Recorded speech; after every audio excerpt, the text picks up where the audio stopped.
औकात जानते हो अपनी? तुम ये प्लेट तक नहीं संभाल सकते। साहब बस एक मौका दीजिए। मौका चाहिए इसे। अरे ये तो मजाक है। अच्छा, अगर तेरी डिश पसंद आ गई, 8 करोड़ तेरे। अरे हटाओ इसे। ये बच्चा यहाँ कैसे घुस गया? अरे सिक्योरिटी, अभी निकालो इसे। शूट खराब कर देगा। शहर की सबसे महंगी शादी थी वो। ऐसी शादी जिसमें फूलों की खुशबू भी इंपोर्टेड थी और खाने की खुशबू पर करोड़ों खर्च हुए थे। लेकिन उसी शादी में जहां बड़े बड़े नाम बैठे थे, जहां इज्जत पैसों से तौली जा रही थी, वहीं एक गरीब बच्चा जिसे किसी ने देखा तक नहीं था, सिर्फ एक डिश बनाकर सबकी सोच हिला देने वाला था। और जब उससे कहा गया, अगर ये डिश अच्छी हुई तो 8 करोड़ रुपए तेरे, तो किसी को नहीं पता था कि ये एक मजाक नहीं, एक इतिहास बनने वाला है। उसका नाम था रोहित। उम्र सिर्फ 14 साल। इतनी उम्र में जहां बच्चे स्कूल की कॉपी, क्रिकेट का बैट और मोबाइल गेम्स की बातें करते हैं, वहीं रोहित की दुनिया सुबह की भूख और रात की थकान के बीच सिमटी हुई थी। उसका शरीर पतला था, जैसे हड्डियों पर बस चमड़ी चढ़ी हो। चेहरा धूप से जला हुआ, आंखों के नीचे हल्के काले घेरे और हाथों पर पुराने जलने के निशान, जो उसने तब पाए थे जब गरम कड़ाही में बिना दस्ताने काम करना पड़ा था।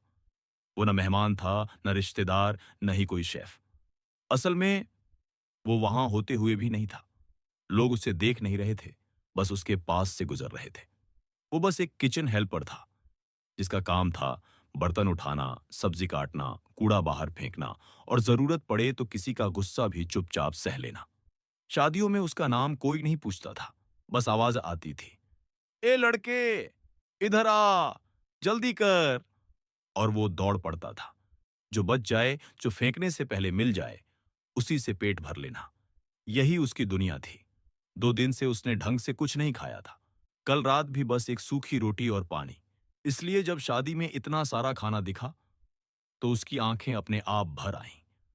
वो लाइन में सबसे पीछे खड़ा हुआ, ना धक्का दिया, ना आगे बढ़ा, बस इंतजार करता रहा। धीरे धीरे खा रहा था, एक एक निवाला, जैसे डर हो कि कहीं कोई देख न ले और कह दे, ये तेरा नहीं है। उसके हाथ कांप रहे थे, लेकिन भूख डर से बड़ी थी।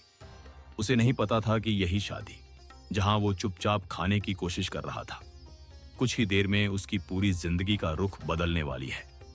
यह शादी थी बिल्डर विक्रम मल्होत्रा के बेटे की। एक ऐसा नाम जो शहर में सिर्फ लिया नहीं जाता था, जिसे सुना जाता था। नाम ऐसा कि सुनते ही लोग अपनी कुर्सी सीधी कर लेते थे और बात करने का लहजा बदल जाता था। विक्रम मल्होत्रा कंक्रीट से सपने बनाने वाला आदमी, जिसके प्रोजेक्ट्स सिर्फ इमारतें नहीं, शहर की पहचान थे।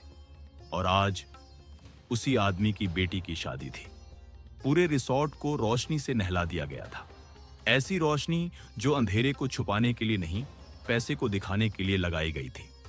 हर रास्ते पर झूमर, हर कोने में सॉफ्ट लाइट्स और हर दीवार पर फूलों की परतें। हर टेबल पर गोल्डन प्लेट्स सजी थी, ऐसी प्लेट्स जिनमें खाना कम और स्टेटस ज्यादा झलकता था। विदेशी फूल, जिनकी खुशबू नाम से ज्यादा महंगी थी। गुलाब नहीं, ऑर्किड, लिली और ऐसे फूल जिनके नाम भी ज्यादातर लोगों ने पहली बार सुने थे। लाइव कुकिंग स्टेशन चारों तरफ फैले हुए थे। एक तरफ इटालियन पास्ता बन रहा था, दूसरी तरफ जापानी सुशी। कहीं पर तंदूर जल रहा था तो कहीं डेजर्ट्स की दुनिया सजी थी। शेफ्स सफेद यूनिफॉर्म में ऐसे खड़े थे जैसे कोई आर्मी परेड हो। हर मूवमेंट परफेक्ट, हर प्लेट नपी तुली। कुल मिलाकर 200 से ज्यादा डिशेस। इतनी कि नाम पढ़ते पढ़ते भूख खत्म हो जाए। मेहमानों के चेहरे पर हल्की सी मुस्कान थी, वो मुस्कान जो पेट से नहीं, अहंकार से आती है। लोग बातें कर रहे थे, सुना है सिर्फ खाने में 5 करोड़ लगे हैं। अरे ये तो मल्होत्रा है, कम ही होंगे। हर कोई इस शादी का हिस्सा नहीं, इस शादी का गवाह बनना चाहता था, ताकि बाद में कह सके, मैं वहां था। सब कुछ इतना सटीक, इतना प्लान किया हुआ था कि लगता था यह शादी नहीं, कोई परफॉर्मेंस है। एक भी गलती की कोई जगह नहीं थी। और फिर खाना शुरू हुआ। पहली प्लेटें टेबल पर पहुंची। पहले कुछ सेकंड सब नॉर्मल लगा, लेकिन फिर कुछ चेहरे बदले। एक भौं उठी, एक प्लेट थोड़ी दूर सरकी और किसी ने धीमी आवाज में कहा, ये कुछ ठीक नहीं है। बस यहीं से, जहां सब कुछ परफेक्ट लग रहा था, वहीं से दरार पड़नी शुरू हो गई और किसी को अंदाजा नहीं था कि यह दरार कुछ ही मिनटों में पूरी शादी का माहौल बदल देगी। पहली प्लेट गई। टेबल नंबर 7 पर बैठे एक बुजुर्ग मेहमान ने चम्मच उठाया, मुंह में पहला निवाला रखा और फिर रुक गया। उसकी भौहें सिकुड़ी। उसने धीरे से प्लेट नीचे रखी और पास बैठे आदमी से कहा, ये नमक ज्यादा है। आवाज धीमी थी, लेकिन बात तेजी से फैलती है। दूसरी प्लेट गई। इस बार एक नौजवान ने चिकन का टुकड़ा काटा, थोड़ा सा चबाया और फिर उसे वापस प्लेट में रख दिया। ये तो अधब का है, उसने बिना छुपाए कहा। तीसरी प्लेट पहुंची। एक महिला ने सिर्फ एक कौर लिया और तुरंत नैपकिन से मुंह पोंछा। उसकी आवाज में गुस्सा नहीं, हैरानी थी। इतनी महंगी शादी और ऐसा खाना। बस यहीं से, जहां बातें कानों तक सीमित रहती हैं, वहां से आवाजें हॉल में तैरने लगीं। किसी ने फुसफुसाया, किसी ने सीधे कहा, किसी ने सिर्फ चेहरा बना लिया, लेकिन चेहरों की भाषा सब समझा रही थी। 15 मिनट के अंदर पूरा हॉल खुसुर फुसुर से भर गया। जो लोग अभी तक डेकोर की तारीफ कर रहे थे, अब खाने पर सवाल उठा रहे थे। शेफ विदेशी है ना, फिर ये गलती कैसे? लगता है सब दिखावा था। किचन के अंदर हालात और भी बिगड़ चुके थे। एक शेफ दूसरे पर चिल्ला रहा था, मैंने कहा था बैच दोबारा चेक करो। दूसरा पलटकर बोला, मेरी गलती नहीं है, इंग्रेडिएंट्स लेट आए थे। कोई सॉस को दोष दे रहा था, कोई गैस की आंच को। हर कोई अपनी जिम्मेदारी किसी और के कंधे पर डाल रहा था। मैनेजर किचन और हॉल के बीच दौड़ रहा था। उसके माथे से पसीना टपक रहा था। सूट के कॉलर पर गीले निशान पड़ चुके थे। फोन कान से चिपका हुआ। हाँ सर, हम संभाल रहे हैं। लेकिन उसकी आवाज खुद उस पर यकीन नहीं कर पा रही थी। और फिर नजर पड़ी विक्रम मल्होत्रा पर। वो हॉल के बीचों बीच खड़े थे। चारों तरफ लाइट्स थी, लोग थे और शोर था, लेकिन उनके लिए सब कुछ जैसे अचानक बहुत शांत हो गया था। वो अपनी बेटी की तरफ देख रहे थे। वो बेटी जिसके लिए उन्होंने ये शादी एक यादगार पल बनाना चाहा था, जिसके लिए पैसे की कोई कमी नहीं छोड़ी थी। और आज उसी शादी में उनकी इज्जत धीरे धीरे उनकी आंखों के सामने फिसल रही थी। उनकी उंगलियां अपने आप मुट्ठी में बंध गईं। जबड़ा कस गया। उन्होंने इवेंट मैनेजर को देखा, फिर हेड शेफ को, फिर हॉल में बैठे उन लोगों को जिनके सामने वो कभी झुके नहीं थे। आज पहली बार विक्रम मल्होत्रा को एक अजीब सा एहसास हुआ, बेबस होने का। उनके पास पैसा था, नाम था, पावर थी, लेकिन उस पल खाने की एक प्लेट उन सब पर भारी पड़ रही थी। किसी ने पीछे से कहा, सुन रहे हो, मल्होत्रा की शादी में खाना फेल हो गया। यह वाक्य किसी थप्पड़ की तरह उनके कानों में लगा। उन्होंने गहरी सांस ली और उसी पल तय कर लिया, आज ये शादी फेल नहीं होने देंगे, चाहे इसके लिए उन्हें कुछ भी करना पड़े। और यहीं से कहानी ने एक नया मोड़ लेने की तैयारी शुरू कर दी। रोहित सब देख रहा था। वो किसी को बीच में रोक नहीं रहा था, किसी की बात काट नहीं रहा था। बस एक कोने में खड़ा सब कुछ अपनी आंखों में जमा कर रहा था। किचन में अफरा तफरी मची हुई थी। किसी के हाथ में खड़ची थी तो किसी के हाथ में फोन। कोई चिल्ला रहा था, कोई गालियां बुदबुदा रहा था। ये किसने चेक किया था? मैंने कहा था दोबारा टेस्ट करो। अब क्या करेंगे? कोई किसी की सुन नहीं रहा था। हर आवाज दूसरी आवाज पर चढ़ रही थी। और उसी शोर के बीच रोहित को लगा, अगर अब नहीं बोला तो शायद कभी नहीं बोल पाएगा। उसका गला सूख गया, दिल जोर जोर से धड़कने लगा। उसने अपनी हथेलियां पैंट पर पोंछी और एक कदम आगे बढ़ाया, फिर दूसरा। हर कदम के साथ उसके अंदर की आवाज कह रही थी, मत कर, ये तेरी जगह नहीं है, तुझे बाहर फेंक देंगे। लेकिन उससे ज्यादा तेज एक और आवाज थी, अगर अब चुप रहा तो ये शादी टूट जाएगी और शायद किसी और की जिंदगी भी। रोहित ने हिम्मत जुटाई और धीरे से कहा, साहब। किसी ने सुना नहीं। उसने फिर कहा, इस बार थोड़ा तेज। साहब, अगर आप कहें तो मैं एक डिश बना सकता हूँ। किचन में जैसे किसी ने अचानक वॉल्यूम बंद कर दिया। एक पल के लिए सन्नाटा छा गया। फिर हंसी। पहले एक शेफ हंसा, फिर दूसरा, फिर कोई पीछे से बोला, तू। किसी ने ऊपर से नीचे तक देखा। ये मजाक की जगह है क्या? एक और आवाज आई, बर्तन धोने को कहा है, हीरो बनने को नहीं। किसी ने ताना मारा, इतनी बड़ी शादी है और ये बच्चा रेसिपी सिखाएगा। हंसी तेज हो गई। कुछ हंस रहे थे, कुछ सिर हिला रहे थे, लेकिन कोई ये नहीं सोच रहा था कि ये बच्चा बोल क्यों रहा है। रोहित की गर्दन अपने आप झुक गई। उसके कान गर्म हो गए। उसे ऐसा लगा जैसे सबकी नजरें उसके फटे कपड़ों पर टिक गई हों। किसी ने फुसफुसाकर कहा, किचन हेल्पर है ना? हाँ वही। एक शेफ ने हाथ झटकते हुए कहा, जाओ अपना काम करो, ज्यादा दिमाग मत लगाओ। रोहित ने मुंह खोला, कुछ कहना चाहा, लेकिन उससे पहले ही एक सख्त आवाज गूंजी, सिक्योरिटी। 2 गार्ड अंदर आए। इस बच्चे को बाहर निकालो। रोहित ने ऊपर देखा। उसकी आंखों में डर साफ दिख रहा था, लेकिन उसके पैरों ने पीछे हटने से इनकार कर दिया। एक गार्ड ने उसका हाथ पकड़ा। उस पकड़ में कोई गुस्सा नहीं था, बस बेरुखी थी, जैसे वो कोई इंसान नहीं, कोई सामान हो। रोहित का दिल जोर से धड़का।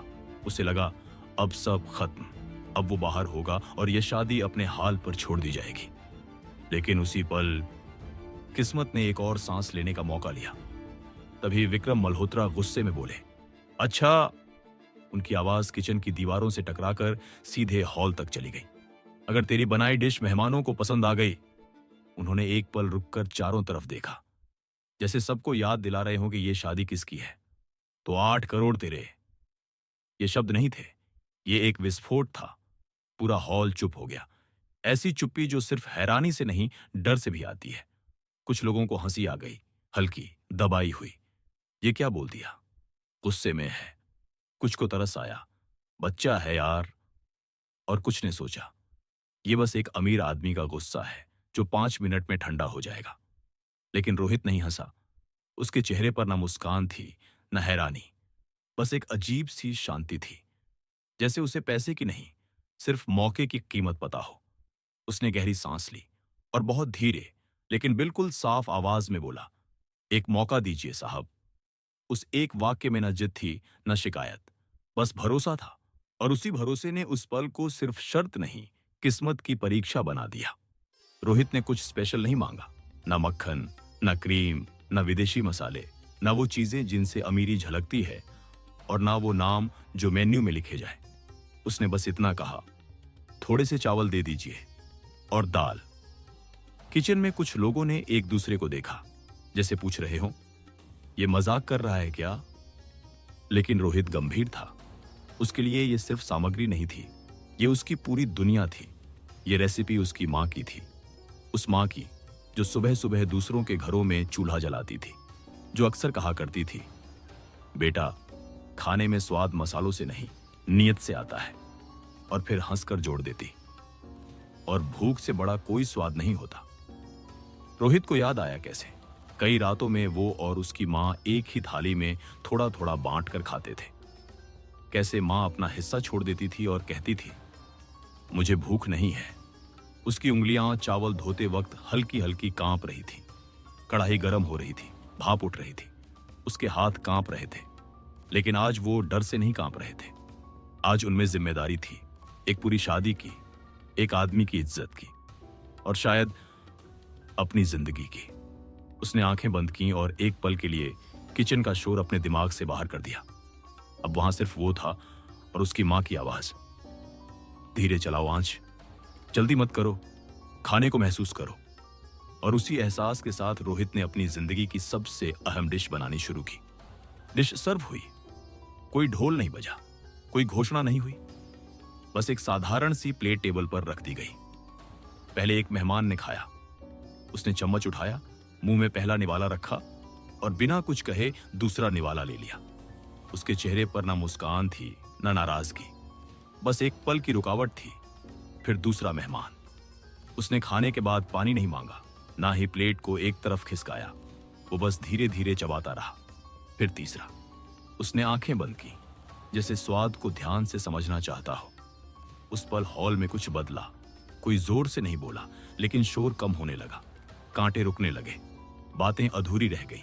और फिर एक आवाज आई, ये किसने बनाया? आवाज ऊंची नहीं थी, लेकिन इतनी साफ थी कि पास की टेबल सुन ले। फिर दूसरी टेबल से किसी ने गर्दन मोड़ी। हाँ, किसने? धीरे धीरे लोग प्लेट छोड़कर किचन की तरफ देखने लगे।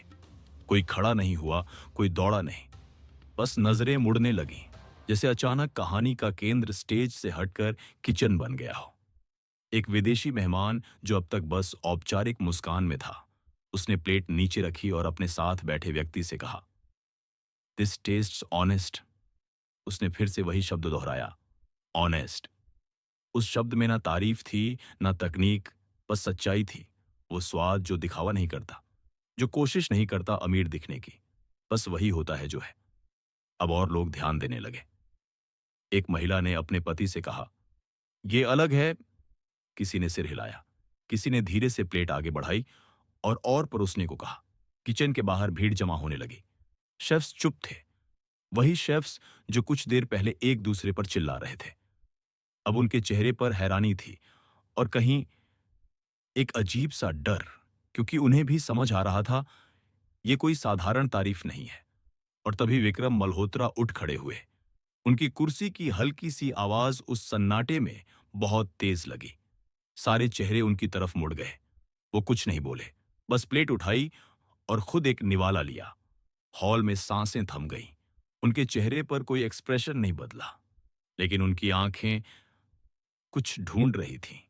और उसी पल जब उन्होंने दूसरा निवाला लिया, किचन के कोने में खड़ा रोहित समझ गया, अब कुछ बदल चुका है। विक्रम ने रोहित को देखा, ध्यान से, बिना जल्दी किए। उसके जले हुए हाथ जिन पर मेहनत की कहानी साफ लिखी थी, उसकी झुकी हुई नजर जिसमें डर कम और आदत ज्यादा थी, नीचे देखकर बात करने की आदत। विक्रम ने पहली बार उसे किसी काम करने वाले लड़के की तरह नहीं, एक इंसान की तरह देखा। और पहली बार उनकी आवाज में ना गुस्सा था, ना तंज, सिर्फ एक थकान थी और उसके नीचे एक सच्ची जिज्ञासा। उन्होंने पूछा, तू ये सब कहां से सीखा बच्चे? रोहित ने जवाब देने से पहले एक पल रुककर अपने हाथों को देखा, फिर आंखें उठाईं और बहुत धीमी लेकिन पूरी तरह साफ आवाज में बोला, भूख से साहब। ये शब्द किसी शिकायत की तरह नहीं थे, ना ही किसी मजबूरी की तरह। ये बस एक सच था। हॉल में खड़े लोग उस एक जवाब को समझने की कोशिश कर रहे थे। कुछ ने निगाहें फेर लीं, कुछ चुप हो गए। विक्रम मल्होत्रा कुछ सेकंड तक कुछ नहीं बोले, जैसे उन्हें भी अपने सवाल का जवाब उम्मीद से ज्यादा मिल गया हो। रोहित वहीं खड़ा था, ना आगे बढ़ा, ना पीछे हटा। उसे नहीं पता था अगला पल उसके लिए क्या लाएगा, लेकिन इतना जरूर जानता था, अब उसे फिर से अदृश्य नहीं किया जा सकता। यहीं से कहानी का रुख बदलने वाला था, लेकिन अभी 8 करोड़ का फैसला बाकी था। हॉल अब पूरी तरह शांत था, न कोई कानाफूसी, न कोई फुसफुसाहट। फोन नीचे हो चुके थे। जिन हाथों में अभी तक रिकॉर्ड बटन दबा हुआ था, अब वही हाथ अपनी जगह पर स्थिर थे। सबकी नजर एक ही जगह टिकी हुई थी, विक्रम मल्होत्रा पर। वो कुछ सेकंड तक रोहित को देखते रहे, ऐसे नहीं जैसे कोई मालिक अपने कर्मचारी को देखता है, बल्कि ऐसे जैसे कोई आदमी पहली बार किसी सच्चाई से सीधे टकरा रहा हो। फिर उन्होंने धीरे से कहा, मैंने जो कहा था, 8 करोड़। ये शब्द सुनते ही हॉल में हलचल हुई। कुछ लोगों की आंखें चमक गईं। किसी ने अपने पास बैठे से धीरे से कहा, अब चेक निकलेगा। कुछ ने मन ही मन सोचा, इतने पैसे में जिंदगी बदल जाती है। लेकिन तभी विक्रम ने हाथ उठाया, रुको। उनकी आवाज अब ऊंची नहीं थी, न उसमें गुस्सा था, न तंज। वो साफ थी और स्थिर। 8 करोड़ किसी शर्त की तरह नहीं दिए जा सकते। रोहित का दिल अचानक बैठ गया। उसकी सांस एक पल के लिए अटक सी गई। उसे लगा शायद यही था उसका आखिरी मौका। शायद अब सब कुछ वापस जैसा का तैसा हो जाएगा। लेकिन विक्रम अब भी बोल रहे थे, क्योंकि ये डिश पैसे के लिए नहीं बनी थी। हॉल में कई लोग चौंक गए। कुछ ने एक दूसरे को देखा। विक्रम ने रोहित की तरफ देखते हुए कहा, अगर मैं आज तुझे सीधे पैसे दे दूं, उन्होंने एक पल रुककर कहा, तो लोग यही कहेंगे, एक दिन का चमत्कार था। उन्होंने हल्का सा सिर हिलाया, और मैं नहीं चाहता कि तेरा हुनर एक कहानी बनकर खत्म हो जाए। उनकी आवाज अब सख्त नहीं थी, वो जिम्मेदार थी, जैसे कोई फैसला नहीं, भविष्य तय कर रहा हो। विक्रम ने एक कदम आगे बढ़ाया और साफ शब्दों में कहा, 8 करोड़ तेरे हाथ में नहीं जाएंगे। हॉल में तुरंत खुसर पुसर शुरू हो गई। कुछ लोगों ने भौहें चढ़ाईं, कुछ को अजीब लगा। किसी ने सोचा, ये कैसा इनाम है? रोहित की आंखें अपने आप भर आईं। उसका दिल तेज तेज धड़कने लगा। उसे लगा शायद उसने कुछ ज्यादा ही उम्मीद कर ली थी। लेकिन विक्रम रुके नहीं। उन्होंने अगली लाइन में कहा, वो पैसे तेरे नाम से एक ट्रस्ट में जाएंगे। ये सुनते ही हॉल फिर से चुप हो गया। अब कोई फुसफुसा भी नहीं रहा था। विक्रम की आवाज स्थिर थी। तेरी पढ़ाई, उन्होंने उंगलियों पर गिनते हुए कहा, तेरी ट्रेनिंग, फिर एक पल रुककर बोले, तेरी मां का इलाज। ये शब्द सुनते ही रोहित की आंखों से आंसू बह निकले। विक्रम ने उसकी तरफ देखा और आगे कहा, और सिर्फ तेरे लिए नहीं। उन्होंने पूरे हॉल की तरफ नजर घुमाई। तेरे जैसे और बच्चों के लिए। अब रोहित रो भी नहीं पा रहा था। उसका शरीर हल्का हल्का कांप रहा था। उसके अंदर डर, राहत और भरोसा तीनों एक साथ टकरा रहे थे। विक्रम ने आखिरी बात कही, आज से तू किसी की दया पर नहीं जिएगा। यह वाक्य सिर्फ एक घोषणा नहीं था, यह एक सीमा रेखा थी जहां से रोहित की जिंदगी नया रास्ता लेने वाली थी। रोहित को पीछे बने एक छोटे से कमरे में ले जाया गया। वहां कोई सजावट नहीं थी, ना रोशनी ज्यादा थी, ना शोर। बस एक कुर्सी थी और उस पर बैठी थी उसकी मां। वो घबराई हुई थी, हाथ बार बार अपनी साड़ी के पल्लू से पोंछ रही थी, जैसे दिल की धड़कन हाथों में उतर आई हो। रोहित को देखते ही उसने उठकर पूछा, क्या हुआ? उसकी आवाज में डर था। रोहित ने कुछ नहीं कहा। वो आगे बढ़ा और बस अपनी हथेली अपनी मां के हाथ पर रख दी। मां ने अपने बेटे के हाथों को देखा, जले हुए, खुरदरे, मेहनत से भरे हुए। उसने उन हाथों को हल्के से सहलाया और उसी पल उसकी आंखें भर आईं। उसे पहली बार पूरी तरह समझ आया कि उसका बेटा अब बच्चा नहीं रहा। वो रो पड़ी। आंसू बिना आवाज के गालों पर बहने लगे। तेरे बाप ने कहा था, उसने कांपती हुई आवाज में कहा, कि एक दिन तेरा काम तेरा नाम बनाएगा। उसने रोहित का माथा अपने सीने से लगा लिया। मुझे नहीं पता था वो दिन इतनी जल्दी आएगा। रोहित की आंखें झुक गईं। उसने पहली बार अपनी मां को इतना हल्का महसूस किया, जैसे वर्षों का बोझ थोड़ा सा कम हो गया हो। और उसी कमरे में बिना किसी ताली, बिना किसी ऐलान, एक नई जिंदगी शांत तरीके से शुरू हो चुकी थी। हॉल के बाहर लोग वीडियो शेयर कर रहे थे, फोन हाथों में घूम रहे थे, स्क्रीन चमक रही थी। कोई व्हाट्सएप पर भेज रहा था, कोई इंस्टाग्राम पर, कोई बिना कुछ लिखे बस पोस्ट कर रहा था। कमेंट्स लगातार आ रहे थे, real talent, no show off, pure. कुछ लोग दोबारा वीडियो देख रहे थे, कुछ हैरान थे, यह सब इतनी जल्दी कैसे हो गया।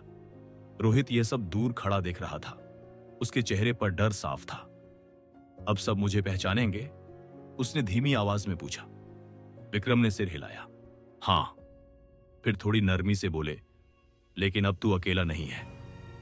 रोहित ने पहली बार महसूस किया, पहचान डरावनी नहीं होती अगर साथ देने वाले साथ खड़े हों। कुछ महीने बीते। जिंदगी अचानक आसान नहीं हो गई थी, लेकिन अब रास्ता साफ दिखने लगा था। रोहित अब सुबह स्कूल जाता था। किताबें नई थीं, शब्द मुश्किल थे, लेकिन वो पीछे नहीं हटा। शाम को किचन में ट्रेनिंग लेता था। सब कुछ पहली बार सीख रहा था, नाप, तौल और धैर्य। वो फेल भी हुआ, कभी स्वाद बिगड़ गया, कभी समय गलत हो गया। कुछ लोगों ने कहा एक दिन का चमत्कार था, लेकिन अब वो सुनकर चुप नहीं होता था। अब वो भागता नहीं था, क्योंकि अब उसके पास सिर्फ सपना नहीं, एक मौका था, और उसे खोने का डर भी।